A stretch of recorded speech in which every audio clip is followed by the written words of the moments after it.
تو آپ فرماتے ہیں اس صورت نو میں جان آکھاں،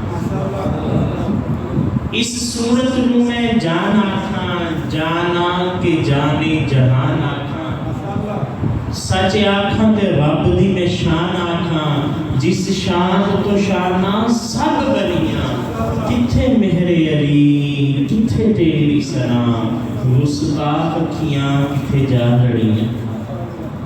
اور شیخ صاحب رحمۃ اللہ علیہ نے کہا بلغ العلا بکمالہ، بلغ العلا بکمالہ، کاشف الدجا بجمالہ، حاصلت جمیع خصالہ، صلو علیہ وآلہ۔ اللہ رب العزت کی حمد و ثنا اور آقا علیہ السلام کی بارگاہ میں گناہ عقیدت پیش کرنے کے بعد نہایت ہی معزز و محترم سامعین حضرات، خالق کائنات کا بے پایہ شکر ادا کرتے ہیں کہ جس نے ہمیں ایک دفعہ پھر یہاں جمع ہو کر قرآن پاک کو سمجھنے سمجھانے کی توفیق عطا فرمائی، اور یقیناً اس میں خصوصی کاوش جہاں پر دوسرے دوستوں کی ہے وہاں پر ہمارے دوست بھائی حضرت علامہ مولانا قاری محمد وقاص نقشبندی دامت برکاتہ القدسیہ، آپ کی بھی یہ کاوش ہے کہ ہر مہینے وہ اس پروگرام کا انعقاد کرتی ہیں، جہاں سلسلہ تورا تھا وہیں سے بات کو شروع کرتے ہیں۔ سورہ بقرہ کے ابتدا کے اندر اللہ رب العزت نے 3 طرح کے لوگوں کا ذکر کیا۔ پہلے لوگ وہ ہیں جو ایمان والے ہیں، جن کو متقین کہا گیا، جو اللہ کے پسندیدہ بندے ہیں۔ ان کے بارے میں سورہ بقرہ کی پہلی 5 آیات رب کائنات نے مختص کی، ان کا بیان ہوا کہ یہ میرے بندے ہیں، ان کی خوبیاں بیان ہوئیں، ان کے بارے میں اللہ نے بتایا کہ ان کے اندر یہ خوبی یہ کمال پایا جاتا ہے۔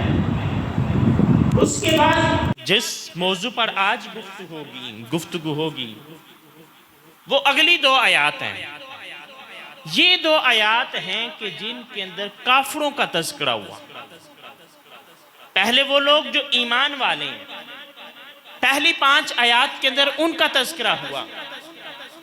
آگے 2 آیات کے اندر اللہ رب العزت نے کافروں کا تذکرہ کیا، پھر مسلسل ذکر ہوا منافقین کا۔ ان کے لیے اللہ رب العزت نے زیادہ آیات مختص کی۔ اس کی وجہ کیا ہے اس کے بارے میں ہم اگلی دفعہ انشاءاللہ بات کریں گے۔ اللہ رب العزت نے فرمایا ان الذین کافروا، بے شک وہ لوگ جو کافر ہیں۔ کافر کہتے ہیں نہ شکرے کو، نہ ماننے والے کو، انکار کرنے والے کو۔ ویسے تو کافر کے کئی معنی جو ہیں وہ مفسرین اکرام نے بیان کیے ہیں، جن میں ایک معنی چھپانا بھی ہے، جس طرح کسان بیج کو چھپا لیتا ہے، جو چیز جو ہے اس کو ظاہر نہ کرنا۔ لیکن معروف جو معنی ہے، معروف کافر کا معنی ہے انکار کرنے والا۔ اور سب سے بڑا کافر، یعنی سب سے پہلے یہ لفظ اس بندے کے لیے استعمال ہوگا جس نے اللہ رب العزت کا انکار کیا، وہ کافر ہے۔ اس کے بعد جب ہم قرآن کا مطالعہ کرتے ہیں تو ہمیں یہ بات سمجھ میں آتی ہے کہ وہ بندہ جو اللہ کی نعمتوں کا شکر ادا نہیں کرتا وہ بھی کافر ہے۔ جس نے شکر ادا نہیں کیا، نہ شکری کیا کہ وہ خالق ہے، وہ مالک ہے، وہ رازق ہے، وہ ہر چیز پر قدرت رکھتا ہے، اس نے بندے کو اتنی نعمتیں دی، بندہ سارا دن اور رات اس کی نعمتوں کو استعمال کرتا ہے، کھاتا ہے، پیتا ہے، اس کی فضا میں سانس لیتا ہے، پھر بھی وہ اس کی نہ شکری کرے تو یہ کفر۔ صوفیاء کے ہاں تو اس کا اور سخت حکم ہے۔ صوفیاء میں 2 درجے ہیں نا، 2 بحثیں چلتی رہی، ایک زمانہ تھا۔ کچھ وہ لوگ جنہوں نے وحدت الوجود کا تصور دیا، کچھ لوگ وہ جنہوں نے وحدت الشہود کی بات کی، وحدت الشہود والوں کا نظریہ تو بڑا سادہ تھا. انہوں نے کہا جی ہر چیز جو ہے اس کے اندر جب ہم غور و فکر کرتے ہیں، جب ہم دیکھتے ہیں تو ہمیں اللہ کے ہونے کی گواہی مل جاتی.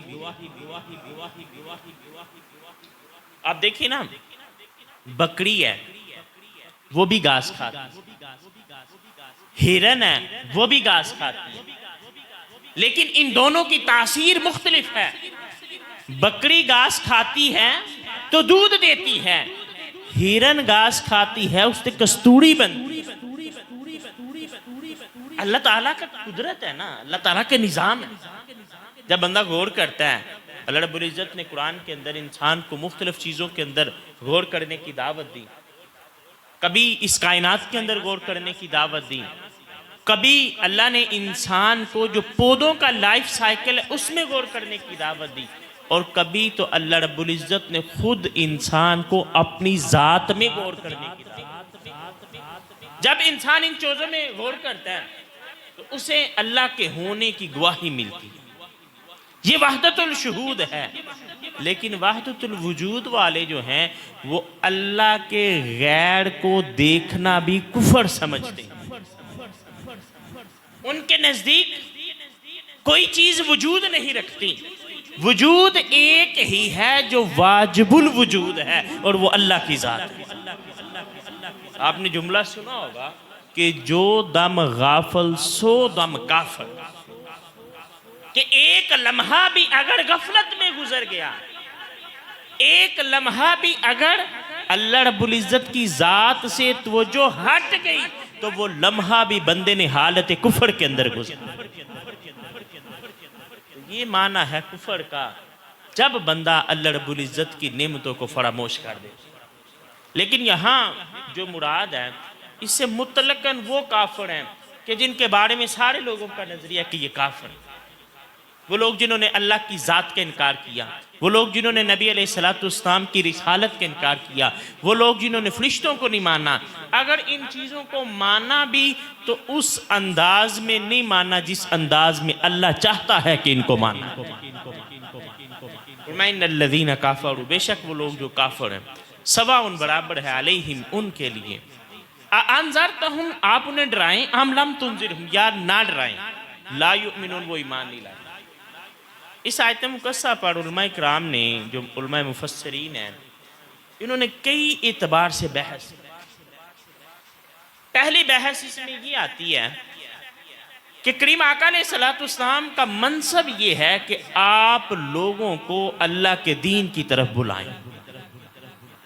آقا علیہ السلام کی امت کو قرآن نے کہا یہ بہترین امت ہے. یا اللہ یہ بہترین امت کیوں ہے؟ فرمایا اس لیے کہ انہیں نکالا گیا تاکہ یہ لوگوں کو نیکی کا حکم دے اور گناہوں سے منع کرے. یہ بہترین امت کیوں ہے؟ کیونکہ یہ امر بالمعروف و نہی عن المنکر کی بات کرتی ہے. یہ لوگوں کو نیکی کا راہ دکھاتی ہے، گناہوں سے منع کرتی ہے. کریم آقا علیہ السلام نے فرمایا ایمان کا کمال درجہ یہ ہے کہ جب بندہ گناہ کو دیکھے تو اس کو ہاتھ سے روکے. اگر اس میں یہ طاقت نہیں ہے وہ دل میں اس کو زبان سے روکے، کہ زبان سے کہے یہ کام جو ہوا یہ اچھا نہیں ہوا. اور اگر اس میں اتنا ایمان بھی نہیں ہے تو کم از کم یہ ہو کہ وہ دل میں اس کو برا جانے. اس کا مطلب یہ ہوا کہ جو برائی ہے اس کو روکنا ہے، نیکی کی دعوت دینی ہے، گناہ سے منع کرنا، نیکی طرف بلانا. لیکن جب ہم اس آیت کریمہ کو دیکھتے ہیں تو اللہ رب العزت فرماتا ہے حبیب آپ انہیں ڈرائیں یا نہ ڈرائیں ان کے لیے برابر ہے. جب ڈرانا نہ ڈرانا برابر ہو گیا تو پھر تبلیغ کیوں کریں؟ پھر تو تبلیغ کا عنصر ہی ختم ہو گیا. تبلیغ کرنے کی پھر ضرورت ہی کیا؟ اللہ نے کہہ دیا جی آپ انہیں ڈرائیں یا نہ ڈرائیں برابر ہے. تو علماء کرام نے اس کو یہ جواب دیا. انہوں نے کہا اللہ نے فرمایا علیہم ان کے لیے برابر ہے، علیہ کا آپ کے لیے نہیں کہا. یعنی آپ انہیں ڈرائیں یا نہ ڈرائیں آپ کے لیے نہیں برابر ہے، ان پر برابر ہے. یہ کفار کے ایمان لانے کے اعتبار سے برابر ہے. میں مزید وضاحت کرتا ہوں. امام علی مقام امام حسین مکہ مکرمہ سے جب نکلے میدان کربلا کی طرف، کئی لوگ آئے. حضرت عبداللہ بن عباس بھی آئے، کہنے لگے حضور آپ نہ جائیں، کیونکہ کریم آقا علیہ السلام کی بشارتیں موجود ہیں کہ وہ لوگ آپ کو شہید کر دیں گے، آپ نہ جائیں وہ بے وفائی کریں گے. حضرت امام علی مقام امام حسین رضی اللہ تعالی عنہ جتنے بھی سمجھانے والے ہیں ان سے ایک ہی بات کہہ رہے ہیں. آپ کہہ رہے ہیں کہ یہ جو تھیلے خطوط کے بڑھے ہوئے ہیں کل قیامت کے دن میں اس کا کیا جواب دوں؟ یہ بات تو اپنی جگہ، کریم آقا علیہ السلام نے فرما دیا تو میری شہادت وہاں موجود ہے. مجھے شہادت جو ہے وہ اس طرف بلا رہی ہے. میں یہ سمجھتا ہوں کہ وہ لوگ مجھے شہید کر دیں گے، وفا نہیں کریں گے، لیکن جانا اس لیے ضروری ہے کل قیامت کے دن اللہ رب العزت کی بارگاہ میں کہیں وہ لوگ یہ دعویٰ نہ دائر کر دیں، کہیں یا اللہ ہم تو ایمان لاتے تھے، ہم تو انہیں امام مانتے تھے، ہم تو ان کے ہاتھ پر بیعت کرنے کے لیے تیار تھے، یہی نہیں نکلا. اس کا میں کیا جواب دوں گا؟ علیہم کافروں کے لیے برابر ہے، آپ انہیں سمجھائیں یا نہ سمجھائیں، علیہ کا آپ کے لیے نہیں. کیوں؟ جب مبلغ تبلیغ کرتا ہے، جب وہ لوگوں کو دعوت دیتا ہے، لوگ ایمان لائیں یا نہ لائیں، اللہ رب العزت دعوت دینے والے کے درجات میں اضافہ فرما دے. تبلیغ کرنے والے کو ثواب ملتا رہتا ہے. اب آپ دیکھیں حضرت نوح علیہ السلام اللہ کے نبی ہیں، رسول ہیں، اور میں بڑی ذمہ داری سے یہ بات کہہ رہا ہوں کہ حضرت نوح علیہ السلام کا شمار ان رسولوں میں ہوتا ہے جنہیں اللہ نے پوری دنیا کی طرف رسول بنا کر بھیجا. وَمَا أَرْسَلْنَاكَ إِلَّا رَحْمَةً لِّلْعَالَمِينَ. کریم آقا علیہ السلام کی یہ شان ہے کہ آپ جس وقت نبی ہوئے پوری دنیا میں کوئی نبی نہیں ہے، آپ پوری دنیا کی طرف نبی بن کر آئے. حضرت نوح علیہ السلام بھی ایسے نبی ہیں جو پوری دنیا کی طرف نبی بن کر آئے. لیکن ایک فرق ضرور ہے، کریم آقا علیہ السلام تا صبح قیامت کے لیے نبی بن کر آئے. حضرت نوح علیہ السلام کا ایک زمانہ. اب میں جو بات جس طرف اشارہ کرنا چاہتا ہوں، نوح علیہ السلام کے واقعات جب ہم قرآن میں پڑھتے ہیں ہمیں یہ بات سمجھ میں آتی ہے. نوح علیہ السلام لوگوں کو اللہ کی توحید کی دعوت دیتے ہیں. قوم جو ہے آپ پر حملہ کر دیتی ہے، مارتی ہے، اتنا مارتی ہے کہ نوح علیہ السلام بے ہوش ہو جاتے ہیں. جب ہوش آتی ہے پھر اللہ کی توحید کی دعوت دیتا ہے. یعنی اتنا جبر ہوا، اتنا ظلم ہوا، اس کے باوجود اپنا جو شعار ہے اس کو نہیں چھوڑا. مسلسل لوگوں کو توحید کی طرف، اللہ کے دین کی طرف بلاتے رہتے ہیں. 950 سال تک تبلیغ کی، اور 950 سال کے بعد ایمان لانے والوں کی تعداد 80 ہے. 80 بندے ایمان لائے. اب نوح علیہ السلام کہتے ہیں کہ نہیں جی، اب چونکہ ایمان ہی نہیں لوگ لاتے، ان کے لیے برابر ہے، میں ان کو سمجھاؤں یا نہ سمجھاؤں ضرورت ہی نہیں. جو داعی ہے اس کا کام ہے اس نے سمجھانا ہے، ماننے والے چاہے مانے یا نہ مانے. دوسری بات، دوسرا جو اعتراض آتا ہے وہ یہ آتا ہے کہ جب ان لوگوں نے ایمان ہی نہیں لانا، آگے اللہ نے فرمایا خاتم اللہ علی قلوبہم، اللہ تعالیٰ نے ان کے دلوں پر مہر لگا دی، وعلی سمعہم، اور ان کی سماعتوں پر، وعلی ابصارہم غشاوہ، ان کی آنکھوں پر پردہ ہے، وَلَهُمْ عَذَابٌ عَظِيمٌ، اور ان کے لیے بڑا عذاب کیا. بھئی جب اللہ نے ان کی آنکھوں پر پردہ ڈال دیا، ان کے دلوں پر مہر لگا دی، ان کی کانوں پر مہر لگا دی، پھر ان کا قصور کیا ہے؟ پھر انہیں کیوں سزا دی جائے گی؟ دوسرا اشکال یہ پیدا ہوتا ہے.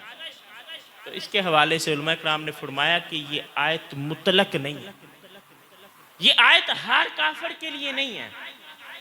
کچھ لوگوں نے کہا اس سے مراد مدینہ کے ایک محلے میں یہودی آباد تھے، یہ صرف ان لوگوں کے لیے نازل ہوئی کہ جو مدینہ کے خاص محلے میں یہودی آباد تھے، ان کے بارے میں اللہ نے کہا جی ان کے لیے برابر ہے، آپ ان کو سمجھائیں یا نہ سمجھائیں. کچھ لوگوں نے کہا اس سے مراد وہ کافر ہیں جو بدر کے میدان میں مارے گئے، بدر کے میدان میں جو 70 کافر مارے گئے ہیں، اللہ نے ان کے لیے فرمایا ان کے لیے برابر ہے یہ، آپ ان کو سمجھائیں یا نہ سمجھائیں۔ میں جو بات سمجھا وہ یہ ہے کہ کافر جو ہے نا، کافر ابتدا میں انہیں ضرورت ہے ہدایت کی، روشنی کی ضرورت، انہیں بلانے کی ضرورت ہے، آ جائیں ان کے مقدر۔ لیکن اگر حق دیکھنے کے بعد، حق کو پہچاننے کے بعد بھی وہ ایمان نہیں لاتے تو پھر اس کے بارے میں فرمایا کہ ان کے لیے برابر ہے، آپ ان کو سمجھائیں یا نہ سمجھائیں۔ میں مثال دیتا ہوں، دارالندوہ کے اندر آپ پارلیمنٹ ہاؤس کے اہل کفار کا، وہاں پہ میٹنگ ہو رہی ہے۔ میٹنگ کا ایجنڈا یہ ہے کہ ابھی حج کا موسم آیا ہے، جب حج کا موسم آتا ہے کریم آقا علیہ السلام حاجی کیمپ میں جاتے ہیں، وہاں جا کر لوگوں کو اللہ کی توحید کی دعوت دیتے ہیں، اپنی رسالت کی بات کرتے ہیں۔ اب جب لوگ جو باہر سے آئے ہیں انہیں پتہ چلے گا کہ یہ نبی ہیں تو وہ کیا کریں گے، ہم سے پوچھیں گے، کیونکہ ہم مکے کے بڑے ہیں، بڑے بڑے سردار ہیں ہم، لوگ ہم سے پوچھیں گے تمہارا اس بندے کے بارے میں کیا نظریہ ہے، تم بتاؤ۔ تو ہم ایک بات پر متفق ہو جاتے ہیں تاکہ ہماری جو بات ہے اس کے اندر جو ویلیڈیٹی ہے وہ پیدا ہو جائے۔ لوگ کہیں جی یہ صحیح بات کرتے ہیں۔ اگر ہم سارے آپس میں مختلف بات کریں گے تو لوگ کہیں گے جی انہیں نہیں پتا۔ اس ایجنڈے پہ دارالندوہ کے اندر میٹنگ ہو رہی ہے۔ ایک بندہ کہنے لگا جی ہم کریں گے کہ ہم کہیں گے جی یہ مجنون ہے۔ جیسے مستشرقین نے بھی لکھا، وہ لوگ جو اسلام کے خلاف باتیں کرتے ہیں، کہ رسول اللہ صلی اللہ علیہ وسلم پر جب وحی نازل ہوتی تو آپ کی کیفیت خاص کیفیت ہوتی۔ انہوں نے اس کیفیت کو کچھ لوگوں نے جو اسلام کے مخالف ہیں مرغی کے دوڑے سے تشبیہ دی، معاذ اللہ۔ حالانکہ مرغی کا دوڑا یہ نہیں ہے، یہ تو اللہ کے رسول صلی اللہ علیہ وسلم پر وحی کا نزول تھا، اس کی کیفیت ہے، اور یہ کوئی آسان کام نہیں تھا۔ قرآن کہتا ہے لو انزلنا ھذا القرآن علی جبل لرأیت خاشعا متصدعا من خشیۃ اللہ، کہ یہ قرآن اگر پہاڑوں پر اترتا تم دیکھتے کہ اللہ کے خوف کی وجہ سے وہ ریزہ ریزہ ہو۔ یا اللہ یہ پہاڑ نہیں اٹھا سکتے تو اٹھایا کس نے؟ فرمایا یہ قلب مصطفیٰ علیہ السلام ہے جس پر ہم قرآن کو اتارتے ہیں۔ قلب مصطفیٰ علیہ السلام ہے صحابہ رسول کہتے ہیں یہ وحی کا اترنا اتنا کٹھن تھا کہ ایک دن میں آقا علیہ السلام کے ساتھ بیٹھا ہوا تھا، انداز یہ تھا کہ کریم آقا علیہ السلام کا گھٹنا میری ران کے اوپر تھا، ٹچ کاڑا، اوپر بالکل نہیں ہے، ران کو ٹچ کاڑا ہے۔ وہ کہتے ہیں اسی حالت میں وحی کا نزول ہوا، مجھے یوں محسوس ہوا کہ جیسے کسی نے احد پہاڑ کو اٹھا کر میری ٹانگ پہ پڑا، اتنا یہ کٹھن کام تھا۔ اور وہ کہتے ہیں اللہ کا شکر ہے اس دن وحی چھوٹی تھی، اگر وحی لمبی ہوتی تو مجھے ڈر تھا کہیں میری ٹانگ ہی نہ ٹوٹ جاتی۔ اب وہ کہنے لگا جی ہم کہیں گے جی یہ مجنون ہے۔ ولید بن مغیرہ اٹھا، ولید بن مغیرہ جس کی قرآن نے بھی مذمت بیان کی۔ ولید بن مغیرہ جہاں دیدہ آدمی تھا، آپ یہ کہیں یوں سمجھیں کہ وہ ابو جہل کا بھی چچا تھا، یا وہ عمر سیدھا آدمی تھا، اس نے دنیا کو دیکھا ہوا تھا۔ وہ کھڑا ہوا کہنے لگا تم کہتے ہو کہ ہم کہیں گے یہ مجنون ہے، لیکن خدا کی قسم محمد عربی علیہ السلام کا کلام تو فصاحت و بلاغت سے بھرپور ہے، ان کا کلام تو مجنون جیسا کلام ہی نہیں ہے۔ ادھر ہم کہیں گے ادھر لوگ کہیں گے یہ جھوٹ بولتے ہیں، وہ مجنون تو ہے ہی نہیں، ان کے کلام کے اندر تو فصاحت و بلاغت کمال درجے کی ہے۔ موشی ہوگی مجلس کے اندر، تھوڑی دیر گزری، پھر ایک شخص بولا، کہنے لگا جی ہم یوں کرتے ہیں، ہم کہیں گے کہ وہ کاہن ہے۔ اس زمانے میں لوگ کہانت کہا کرتے تھے، مستقبل کی خبریں دیا کرتے تھے، اور چونکہ قرآن کے اندر بھی پیشین گوئیاں موجود ہیں، انہوں نے کہا جی ہم کہیں گے یہ کاہن ہے۔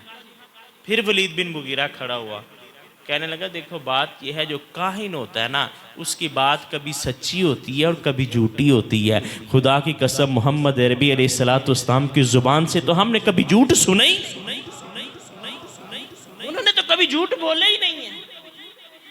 پھر ایک بندہ کھڑا ہوا تھوڑی دیر کے بعد، کہنے لگا جی نہیں، ہم ایسا کہیں گے کہ انہیں شاعر کہہ دیں گے۔ پھر ولید بن مغیرہ کھڑا ہوا، کہنے لگا میں نے بڑے بڑے مشاعرے سنے ہیں، خدا کی قسم محمد عربی کا کلام شاعری بھی نہیں۔ اب مجلس کے اندر شور بپا ہو گیا، لوگوں نے کہا ولید بن مغیرہ بھی ہاتھ سے گیا، یہ بھی مسلمان ہو گیا۔ وہ پھر کھڑا ہوا کہنے لگا نہیں نہیں، وہ نہیں، مجھے یوں محسوس ہوتا ہے یہ شاعری ہے، یعنی اسے کوئی بات نہیں بن پائی۔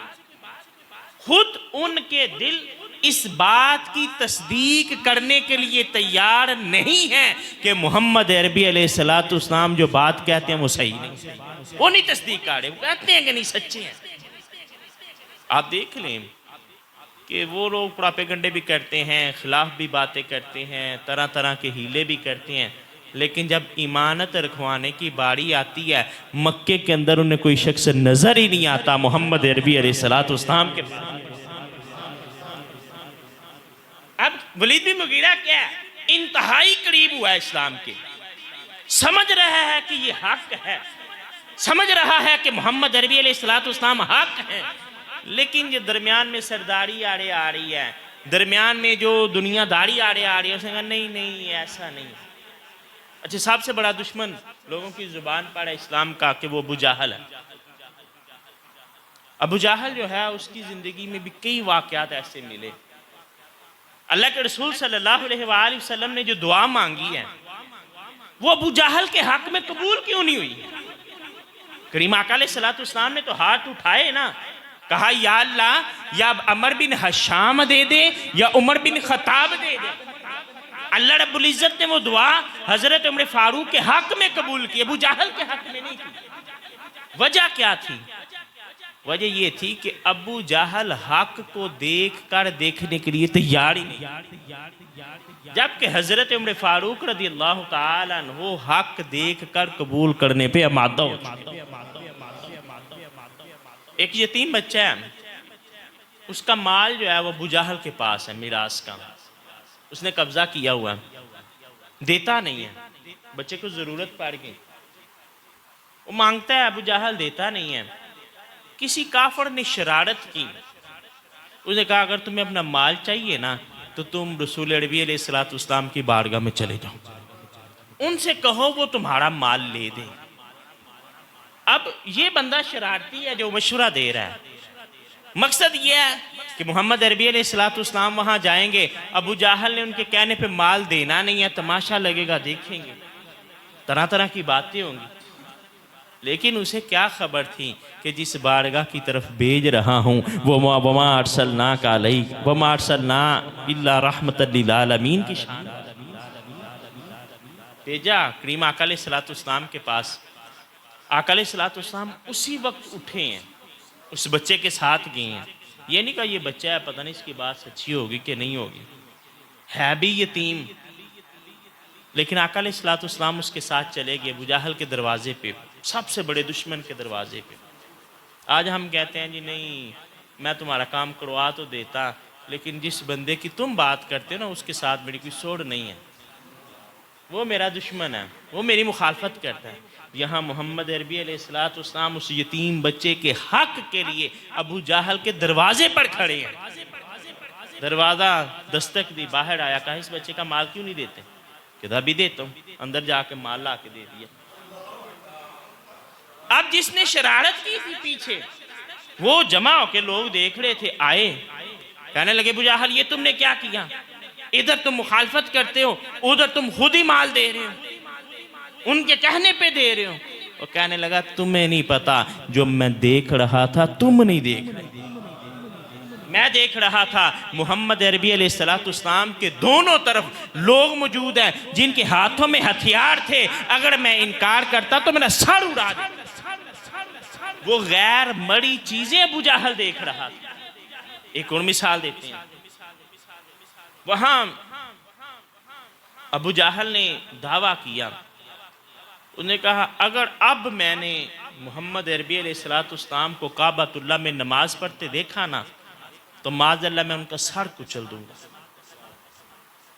رسول اللہ صلی اللہ علیہ وسلم وہاں نماز پڑھنا شروع ہوئے خانہ کعبہ کے اندر، لوگ اب ظاہر ہیں انتظار میں تھے، کہا ابو جہل اب آگے بڑھو، ابو جہل آگے گیا، پھر پیچھے ہٹ گیا. آگے ہوتا ہے پھر جیسے بندہ ڈھاڑ کے پیچھے ہٹتا ہے، پیچھے ہٹ گیا.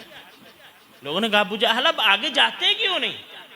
کہا نہیں، میں دیکھ رہا ہوں کہ ان کے گرد ایک خندق کھدی ہوئی ہے جس کے اندر آگ جل رہی ہے، میں آگے ہوا تو میں آگ کے اندر گر جاؤں گا. وہ غیر مری چیزیں دیکھ رہا ہے، لیکن یہ دل ہے کہ بضد ہے، کہتا ہے میں نے ایمان لانا ہی نہیں. اس سے بھی اگلے لطف کی بات عرض کیے دیتا ہوں. پیر کرم علی شاہ رحمۃ اللہ علیہ نے سیرت النبی کی جو آپ نے کتاب لکھی ضیاء النبی، اس میں تذکرہ کیا.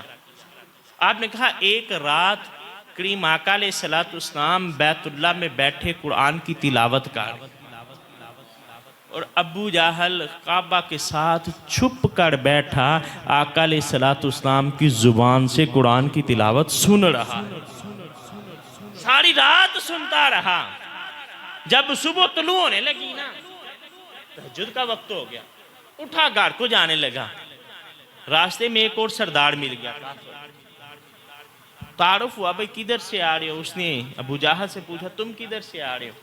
بات جب نکلی تو پتا چلا وہ دونوں بیت اللہ میں بیٹھ کر آقا علیہ السلام سے قرآن سن رہے تھے.